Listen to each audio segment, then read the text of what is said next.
saben dina mung ngalamun jroning sepi sampun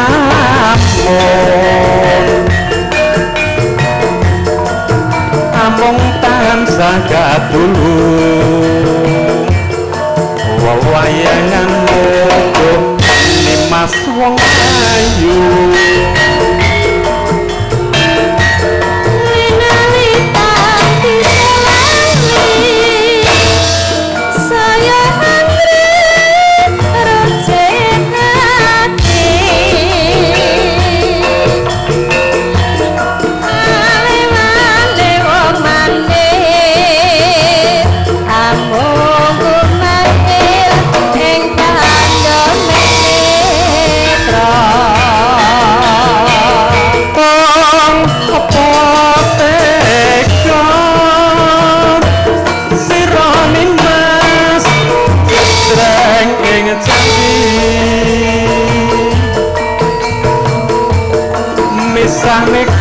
tresnan dadi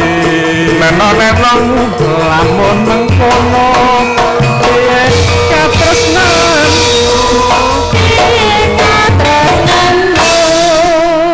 meneng mongko nimas katresnan bebasane tan bisa tuku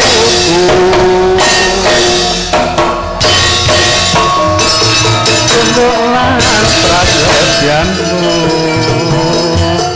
tak korbanake jiwa lan ragaku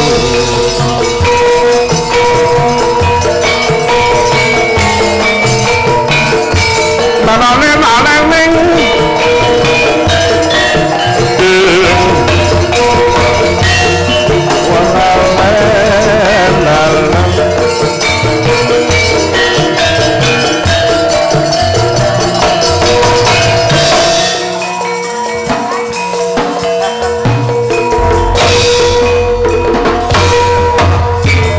saben dina mung ngalamun jroning sepi sampun amung tansah kadulung wewayangan mung Mas wong ayu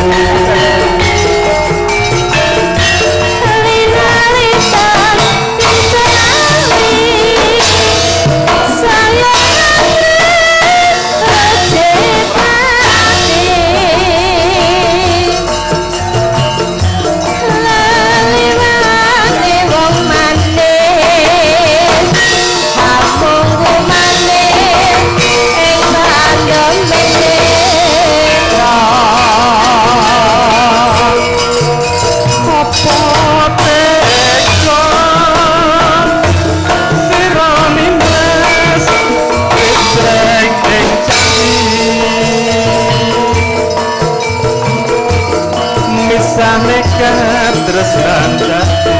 meno-meno lamun mengkono katresnan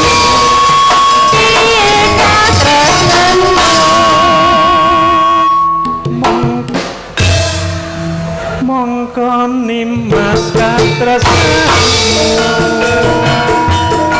bebasane